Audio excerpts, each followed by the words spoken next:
আসসালামু আলাইকুম প্রিয় শিক্ষার্থীরা, সবাইকে স্বাগতম জানাচ্ছি টেকনিক ইজি এডুকেশনের পক্ষ থেকে। আমি হাবিবুল্লাহ। আজকের ক্লাসে আমরা আলোচনা করব আমাদের নবম দশম শ্রেণীর গণিত বইয়ের অষ্টম অধ্যায় নিয়ে একটা আলোচনা। অষ্টম অধ্যায়ের একটা গুরুত্বপূর্ণ সৃজনশীল আলোচনা করব আমাদের ইজি ম্যাথ বই থেকে। এই সৃজনশীল প্রশ্নটি ঢাকা বোর্ড 2024 সালে এসেছে। তা আমরা এই প্রশ্নটা ঢাকা বোর্ড 2024 সালের এই সৃজনশীল প্রশ্নটি এখন সমাধান করব। তা আমরা যদি দেখি এখানে ক নাম্বার প্রশ্ন উদ্দীপকের সাথে রিলেটেড না, আমরা ক নাম্বার প্রশ্নটা সমাধান করে ফেলি। এখানে বলা হচ্ছে প্রমাণ করো যে অর্ধবৃত্তস্থ কোণ এক সমকোণ।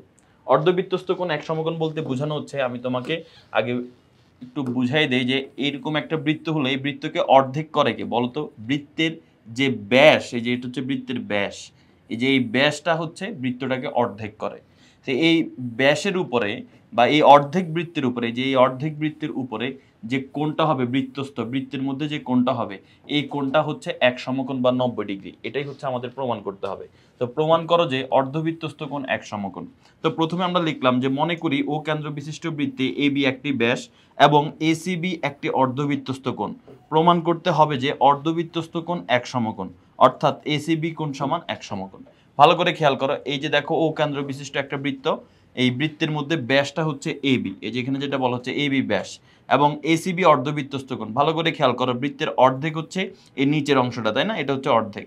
এটার উপরে বৃত্তস্থ কোণ যেটা, এই যে বৃত্তের অর্ধেক কি এখান থেকে শুরু হয়ে এখানে শেষ, তাহলে এখান থেকে এই বৃত্তে যে কোণ হবে, এখান থেকে এই বৃত্তে যে কোণ হবে, তাহলে সেই কোণটাকে আমরা বলবো অর্ধবৃত্তস্থ কোণ। আর এই কোণের মান হচ্ছে এক সমকোণ। আমাদের প্রমাণ করতে হবে এই কোণটা, অর্থাৎ এসিবি কোণ, এই কোণটার মান হচ্ছে এক সমকোণ আমাদের প্রমাণ করতে হবে। এখন আসো অঙ্কনে। অঙ্কনে যদি আমরা আসি, অঙ্কনে বলা হচ্ছে এ বি এর যে পাশে, এই যে এ বি বাহুর যে পাশে সি বিন্দু আছে তার বিপরীত পাশে একটা জায়গায় আমরা ডি বিন্দু নিতে। সো এ বি এর যে পাশে সি বিন্দু অবস্থিত তার বিপরীত পাশে বৃত্তের উপর একটি ডি বিন্দু আমরা নেই। শেষ। অঙ্কনটা খুবই সহজ। তার মানে আমাদের অঙ্কনটাও কিন্তু সমাধান করা হয়ে গেল। এখন আমরা প্রমাণে চলে আসি। সো প্রমাণে যদি আমরা আসি, তুমি এখানে দেখবা যে প্রথমে বলা হচ্ছে এডিবি চাপের উপর। ঠিক আছে, একটু ভালো করে যদি খেয়াল করো, এডিবি চাপের উপর দণ্ডায়মান। এই যে দেখো বৃত্তস্থ কোণ কোনটা, এই যে এ ডিবি, এই যে এই চাপটার কথা বলা হচ্ছে, এই যে এ ডিবি চাপ, এই চাপের উপর থেকে আমরা এখন দুইটা কোণ দেখবো। একটা কোণের নাম হচ্ছে বৃত্তস্থ কোণ, আরেকটা কোণের নাম হচ্ছে কেন্দ্রস্থ কোণ। এখন বৃত্তস্থ কোণ কোনটা? এই চাপটা শুরু হয়েছে এখানে, চাপটা শেষ হয়েছে এখানে। এখন শুরু থেকে এই বৃত্তে যদি আমরা যোগ করি এবং চাপটা যেখানে শেষ হয়েছে সেখান থেকে যদি বৃত্তে যোগ করি, তাহলে যে কোণটা হয় সেটা হচ্ছে বৃত্তস্থ কোণ। মানে এই কোণটার নাম এসিবি কোণ, এটা হচ্ছে বৃত্তস্থ কোণ। তার মানে বৃত্তস্থ কোণটা হচ্ছে এসিবি, যে বৃত্তস্থ এসিবি। কেন্দ্রস্থ কোণ কোনটা? কেন্দ্রস্থ কোণ হচ্ছে এই চাপটা শুরু আর এর শেষ থেকে যদি কেন্দ্রে যোগ করি তাহলে যে কোণ উৎপন্ন হয় সেটা হচ্ছে কেন্দ্রস্থ কোণ। মানে এ ও বি, দেখো এ ও বি, এটা হচ্ছে কেন্দ্রস্থ কোণ। সো এটা কোন একটি চাপের মধ্যে বা একটি চাপের উপর দণ্ডায়মান যে কেন্দ্রস্থ আর বৃত্তস্থ কোণ থাকবে, এটা বৃত্তস্থ কোণ, এটা কেন্দ্রস্থ কোণ। এই দুটোর মধ্যে একটা সম্পর্ক থাকে। সম্পর্কটা কি? যে এই কোণের মান যদি 50 হয়, এই কোণের মান হবে 100, অর্থাৎ কেন্দ্রস্থ কোণটা দ্বিগুণ হয়। এটা আমাদের উপপাদ্য 20 নম্বরে আমরা এটা পড়েছিলাম যে কেন্দ্রস্থ কোণটা দ্বিগুণ হয়, এটার থেকে এটা দ্বিগুণ হয়। এখন দুইটাকে সমান করতে হলে কি করতে হবে? 50-এর সাথে 2 গুণ করতে হবে। তো এই জন্য আমরা এখানে লিখবো এ ও বি কোণ সমান, এই যে দেখো এ ও বি কোণ সমান 2 ইন্টু এসি বি কোণ, 2 ইন্টু এসি বি কোণ। এ ও বি কোণ সমান 2 ইন্টু এসি বি কোণ। আশা করি বুঝতে পেরেছো যে এটা আমরা কিভাবে নির্ণয় করলাম। এ ও বি কোণ সমান 2 ইন্টু এসি বি কোণ। তো এই যে দেখো, এখন 2কে যদি আমি এরকম করি যে না, আমি এখানে 2 গুণ করে সমান করতে চাচ্ছি না, এটা 50 হলে এটা 100, ঠিক আছে, আমি এখানে 2 গুণ করে সমান করতে চাচ্ছি না, আমি চাচ্ছি 100কে হাফ দিয়ে গুণ করে দিয়ে সমান করতে, তাও হবে। 50 50-এর জায়গায় রেখে দিলাম, তাহলে 100-র সাথে যদি আমি হাফ গুণ করে তাহলে এটা 50 হয়ে যাবে। অর্থাৎ ওইটাকে 2 গুণ না বাড়ায় এটাকে আমি অর্ধেক করে দিই, তাহলে তো সমান হয়ে যায়। তো এটাও 50 হয়ে যাবে, এটাও 50 হয়ে যাবে।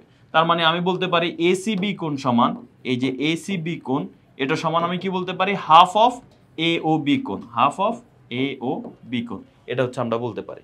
তো এখন এখানে সেই কাজটাই করা হয়েছে। দেখো যে বৃত্তস্থ কোণ এসিবি কোণ সমান হাফ ইন্টু এ ও বি কোণ, কারণ যে কেন্দ্রস্থ কোণের সাথে হাফ গুণ করে দিলাম। এখন এই যে এ ও বি কোণটা, এটা কিন্তু আসলে 2 সমকোণ। কেন? কারণ এ ও বি কোণটা কোথায় উৎপন্ন হয়েছে তুমি যদি একটু ভালো করে খেয়াল করো, এই যে এ ও বি কোণটা হচ্ছে, এই যে এটা হচ্ছে এ ও বি, এই যে এটা হচ্ছে এ ও বি কোণ। তো একটা সরল রেখার কোনো একটা বিন্দুতে যে কোণ উৎপন্ন হয় সেটা হচ্ছে, সেটার মান হয় 180 ডিগ্রি। 180 ডিগ্রি মানে দুইটা 90 ডিগ্রি, দুইটা 90 ডিগ্রি মানে 2 সমকোণ। তার মানে এ ও বি যেহেতু একটা রেখার মধ্যে উৎপন্ন কোণ, তার মানে এটার মান 180 ডিগ্রি 180 ডিগ্রিকে এক সরল কোণ বলে অথবা দুই সমকোণ বলে। তো আমরা এটাকে এই যে দেখো সরল কোণ AOB, এটাকে আমরা দুই সমকোণ বলবো। তো পরের লাইনে দেখো এসিবির মান যেহেতু ছিল হাফ ইন্টু AOB কোণ, এই যে হাফ ইন্টু AOB কোণ, তাহলে এখন আমি বলতে পারি এসিবি সমান হাফ ইন্টু দুই সমকোণ, কারণ AOB মানে দুই সমকোণ, আমরা এই যে পরের লাইনে লিখছিলাম। আচ্ছা এখন বলো তো দুই সমকোণকে যদি আমরা দুই দিয়ে ভাগ করি, যে এটা হচ্ছে দুই সমকোণ, তো নিচে হচ্ছে দুই, দুই একে দুই, এক থাকে শুধু, তার মানে এক সমকোণ হয়ে যায়। তো এসিবি কোণের মান কত হয়ে যায়? এসিবি কোণের মান এক সমকোণ হয়ে যায়। তাহলে এসিবি কোণকে আমরা এক সমকোণ বলতে পারি এখন। তো এসিবি কোণ যদি এক সমকোণ হয়, এসিবি কোণটাই তো অর্ধবৃত্তস্থ কোণ ছিল, তাই না? এই যে এসিবি কোণটা হচ্ছে এই যে উপরের কোণটা, এই এসিবি কোণটাই তো আমাদের অর্ধবৃত্তস্থ কোণ ছিল, আর এটার মান এক সমকোণ আমরা অলরেডি প্রমাণ করে দিলাম। তার মানে এসিবি কোণটা হচ্ছে এক সমকোণ, অর্থাৎ অর্ধবৃত্তস্থ কোণটা এক সমকোণ, প্রমাণ হয়ে গেল। এবার আসো আমাদের ঢাকা বোর্ড 24 সালের খ নাম্বার প্রশ্ন যেটা, সেটা আমরা একটু বোঝার চেষ্টা করি। দেখো এখানে বলা হচ্ছে ও কেন্দ্র, উদ্দীপকটা আমরা আগে পড়ি। ও কেন্দ্র বিশিষ্ট বৃত্তে এবি ও সিডি দুইটি সমান যায়, দুইটা জ্যা আছে, একটা এবি একটা সিডি, এই দুইটা জ্যাই হচ্ছে সমান। আচ্ছা এরপরে বলতেছে ও থেকে এবি ও সিডি এর উপর যথাক্রমে ওপি ও ওকিউ লম্ব অঙ্কন করি বা লম্ব আছে। ও থেকে এই এবির উপরে ওপি লম্ব, ও থেকে এই সিডি এর উপরে ও কিউ লম্ব আছে। এখন বলছে প্রমাণ করা যে পি এ বি এর মধ্যবিন্দু। এই যে দেখো আমরা যদি এটা চিত্রটা একটু দেখার চেষ্টা করি, এটা চিত্রটা দেখতে কেমন হবে, যে খ নম্বর প্রশ্ন দেখো। এখানে আমরা যদি একটু খেয়াল করি যে আমরা এখানে যদি চিত্রটা আগে অঙ্কন করার চেষ্টা করি তাহলে কেমন হবে, উদ্দীপকের সাথে পড়ে চিত্রটা যদি অঙ্কন করার চেষ্টা করি। প্রথমে একটা বৃত্ত আছে, তাই তো? তাহলে আমরা ও কেন্দ্র বিশিষ্ট একটা বৃত্ত আগে অঙ্কন করি। এই যে এটা হচ্ছে ও কেন্দ্র বিশিষ্ট একটা বৃত্ত। আচ্ছা এখন প্রশ্নে বলা হচ্ছে কি, প্রশ্নে বলা হচ্ছে যে এ বি ও সিডি দুইটি সমান যায়, তার মানে দুইটা সমান যায় আছে। এই যে একটা যায় হচ্ছে মনে করো যে এটার নাম হচ্ছে এ বি, এখন এটা সমান করে আরেকটা যে আছে মনে করো এটা, সেটার নাম হচ্ছে সিডি।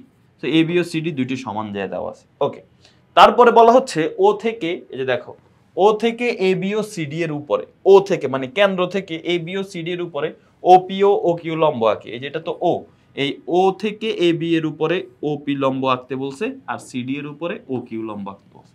তো উদ্দীপক অনুযায়ী আমাদের চিত্রটা হচ্ছে এইটা।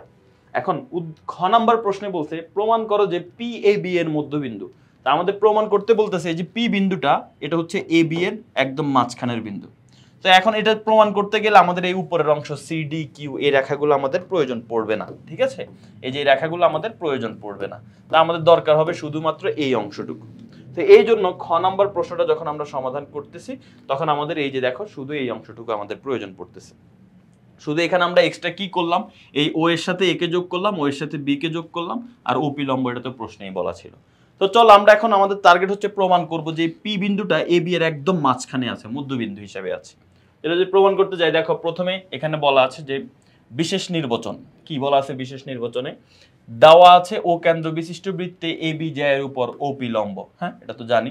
প্রমাণ করতে হবে যে পি বিন্দুটা এ বি জ্যায়ের মধ্যবিন্দু, ঠিক আছে?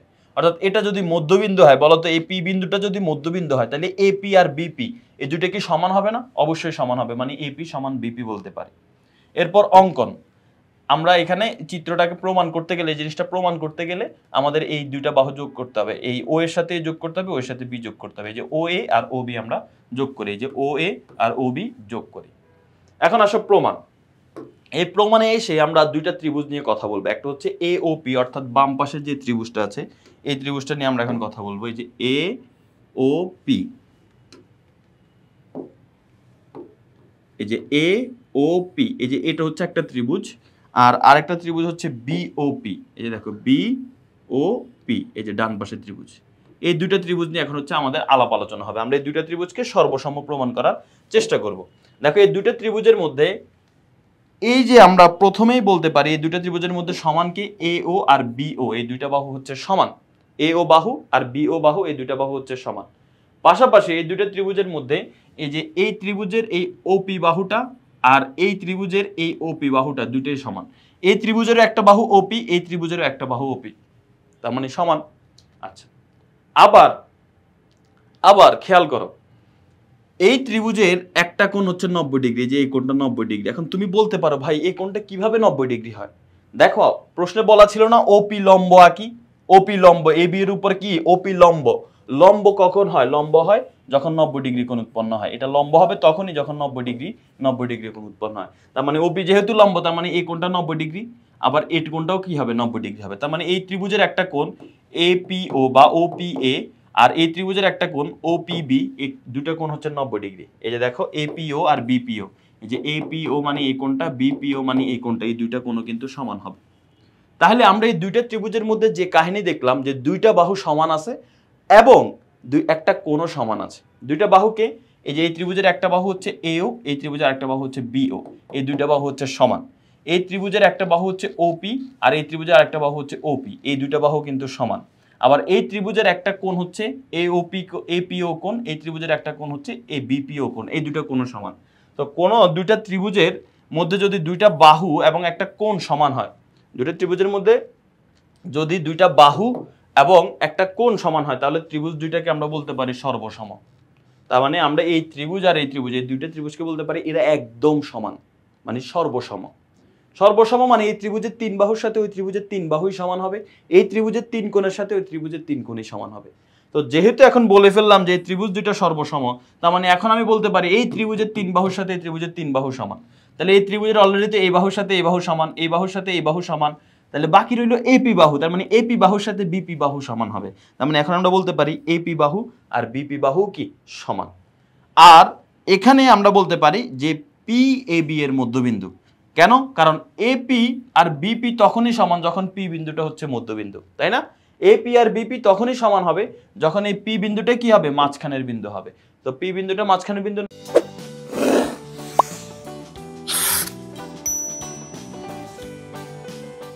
না হলে তো এ বি এর মাঝখানের বিন্দু পি না হলে তো এই এপি আর বিপি সমান হবে না, তাই না?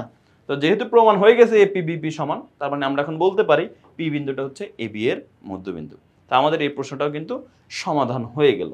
এখন আসো আমরা গ নাম্বার প্রশ্ন নিয়ে একটু আলোচনা করি। গ নাম্বার প্রশ্নে কি বলা হচ্ছে, প্রমাণ করো যে ওপি সমান ও কিউ। অর্থাৎ ওই যে আমাদের যে চিত্রটা ছিল আমি তোমাদেরকে যে দেখাইছিলাম শুরুতে, এই যে এটা হচ্ছে একটা জায়গা, এটা হচ্ছে একটা জায়গা, এই জায়গার নাম হচ্ছে এ বি, এই জায়গার নাম হচ্ছে সিডি, এই দুইটা যে সমান প্রশ্নে বলা আছে যে এ বি ও সিডি দুটো সমান যায়। এরপর বলছে ও থেকে এ বি এর উপর ওপি আর ও থেকে সিডি এর উপর ও কিউ লম্ব, এটার উপরে এই ওপি লম্ব আর এটার উপরে এই ও কিউ লম্ব আমরা অঙ্কন করব। তো এখন আমাদের প্রমাণ করতে বলতেছে যে প্রশ্ন তো বলে দিছে এ বি আর সিডি সমান, আমাদের প্রমাণ করতে হবে এই ওপি আর ও কিউ হচ্ছে সমান। সো ওপি আর ও কিউ সমান, সেটা হচ্ছে আমরা এখন প্রমাণ করে দেখাবো। তো চলো এটা যদি আমরা প্রমাণ করতে যাই আমাদের যে কাজ করতে হবে, প্রথমে এরকম একটা চিত্র অঙ্কন করে নিব। এই চিত্রটা অঙ্কন করার পরে দেখো চিত্রটার মধ্যে তুমি হয়তো একটু প্রথমে না বুঝতে পারো, তুমি এই যে এই রেখাটা ইগনোর করো আপাতত, এই যে একটু অংশ ইগনোর করো, এই যে একটু অংশ ইগনোর করো, তাইলে আপাতত এখন বুঝে গেছে। এই যে দেখো এ বি আর সিডি এই দুইটা যে দৈর্ঘ্য সমান প্রশ্নে বলা ছিল, আর এটার উপর লম্ব ওপি, এটার উপর লম্ব হচ্ছে ও কিউ, শেষ। আর প্রমাণ করার জন্য আমাদের এখানে পরে ও এর সাথে এই ও এর সাথে সি যোগ করা লাগে। তো আমরা যদি এখানে দেখি, প্রথমে আমরা লিখবো যে ও কেন্দ্র বিশিষ্ট বৃত্তে এ বি ও সিডি দুইটি সমান যায়। Okay fine, A B O CD যায় এর উপর ওপি আর ও কিউ এই দুটো লম্ব আছে। ওকে, এটা আমরা জানি। প্রমাণ করতে হবে যে এই ওপি বাহু আর ও কিউ বাহু এই দুইটা বাহু হচ্ছে সমান। তো ঠিক আছে, আমরা প্রমাণ করব। তো প্রমাণ করার জন্য আমাদের এই ও এর সাথে এ কে যোগ করতে হবে আর ও এর সাথে সি কে যোগ করতে হবে, ও এ আর ও সি যোগ করতে হবে। ঠিক আছে, যোগ করলাম। এবার আমরা যে কাজ করব সেটা হচ্ছে প্রমাণে চলে যাব। তো প্রমাণে চলে গেলে প্রথমে যদি দেখো এই ওপিটা কার উপরে লম্ব, এই ওপি বাহুটা কার উপরে লম্ব, এই বি বাহুর উপর লম্ব। তো ওপি যেহেতু এই বি বাহুর উপর লম্ব, লম্ব হওয়ার কারণে মনে রাখবা কোন জ্যা, এই যে কোন জ্যা যদি কেন্দ্র থেকে ওই জ্যায়ের উপর কোনো লম্ব আঁকা হয়, এই কোন জ্যায়ের উপর যদি কেন্দ্র থেকে লম্ব আঁকা হয় তাহলে ওই জ্যা সমান দুই ভাগে ভাগ হয়, এটা মনে রাখবা। ঠিক আছে, এটা আমরা একটু আগেও দেখলাম, এই আগে খ নাম্বার প্রশ্নে দেখলাম কেন্দ্র থেকে লম্ব আঁকা হলে দুইটা কিন্তু সমান হয়ে যায়, দুইটা যে দুটো অংশে ভাগ হয় সেই দুটো অংশই কিন্তু সমান হয়। তার মানে এখানে এই এপি আর বিপি এই দুটো অংশ কিন্তু সমান। তো ওপি যেহেতু এ বির উপর লম্ব, তার মানে আমরা বলতে পারি এই দুটো অংশ এপি আর বিপি সমান। আবার দেখো ও কিউ কার উপর লম্ব, ও কিউ আরেকটা যায় সিডি এর উপর লম্ব। তো সিডির উপর লম্ব হওয়ার কারণে এই C Q R D Q কিন্তু সমান হবে। এই যে দেখো এটার উপর লম্ব হওয়ার কারণে C Q R D Q সমান। আচ্ছা, এখন এই যে যে এপি, একটু ভালো করে খেয়াল করো, এপি এপিটাকে কি আমি বলতে পারি না পুরো এ বি এর অর্ধেক? এটা যেহেতু এটা আর এটা সমান, তার মানে এপি কে কি আমি বলতে পারি পুরো এ বি এর অর্ধেক? অবশ্যই বলতে পারি। সো এপি কে আমি বলতে পারি কার অর্ধেক? এই পুরা এ বি এর অর্ধেক, অর্থাৎ half of A B. Half of A B মানে এ বি এর অর্ধেক। তো এখানে সেটা বলা হয়েছে এপি মানে হচ্ছে হাফ অফ এবি।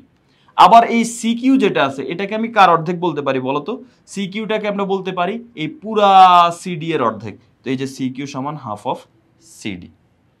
এখন প্রশ্নে বলা ছিল এ বি আর সিডি সমান, প্রশ্নে কিন্তু বলা ছিল এই যে দুইটা হচ্ছে সমান, এই এ বি যায় আর সিডি যায় যে দুইটা সমান। তাহলে এখানে আমরা লিখবো দেওয়া আছে বা হচ্ছে কিন্তু এ বি সমান সিডি। আচ্ছা বুঝলাম।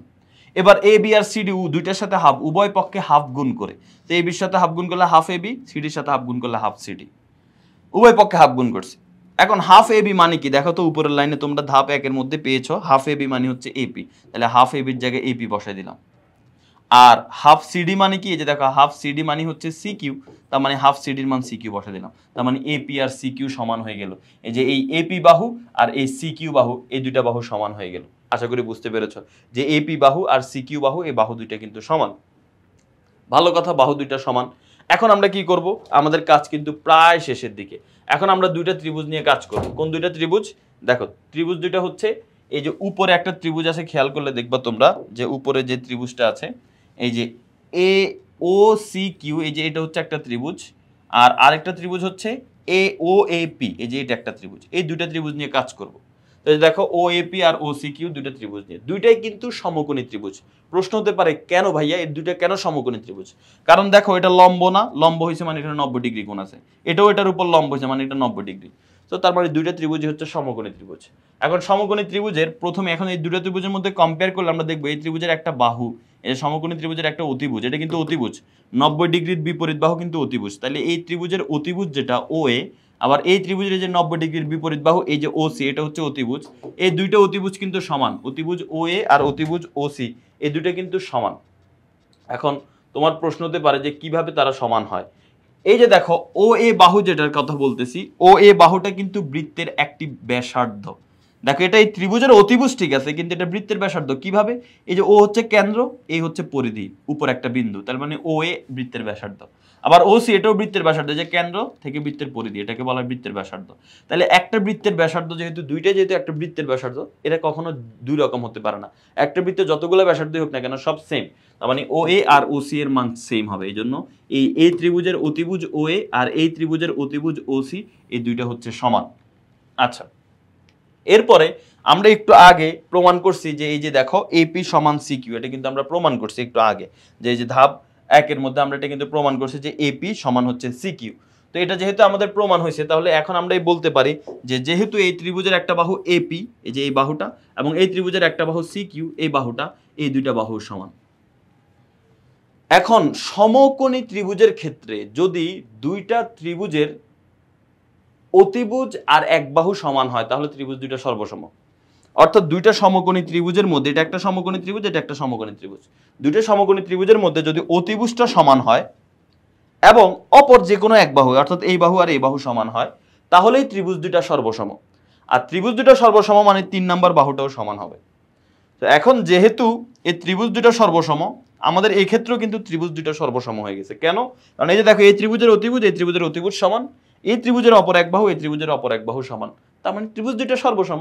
এই জন্য এই ত্রিভুজ দুইটাকে সর্বসম লিখে দিলাম, ও এপি আর ও সি কিউ সর্বসম। আর সর্বসম হওয়ার কারণে বলছি 3 বাহুই সমান হবে, তার মানে এটার বাকি বাহুটার নাম ওপি, এটার বাকি বাহুটার নাম ও কিউ, তার মানে ওপি আর ও কিউ এটাও সমান হবে। সো ওপি আর ও কিউ সমান, এটাই তো আমাদের প্রমাণ করার দরকার ছিল, আমরা কিন্তু প্রমাণ করে ফেললাম। তো আশা করি তোমরা সবাই ভালোভাবে ম্যাথটা বুঝতে পেরেছো। ঢাকা বোর্ড 2024 সালে ম্যাথটা আসছিল, খুবই সহজ কিন্তু গুরুত্বপূর্ণ। তো সবাই একটু ভালোভাবে প্র্যাকটিস করবা, ভালোভাবে বুঝে বুঝে পড়বা উপপাদ্য, তাহলে ইনশাল্লাহ পড়বা এবং পাশাপাশি লিখবা। মুখস্থ করবা না, মানে ওপি সমান ও কিউ, তাহলে কিন্তু মুখস্থ করতে থাকলে তুমি কিন্তু ভুলে যাবা।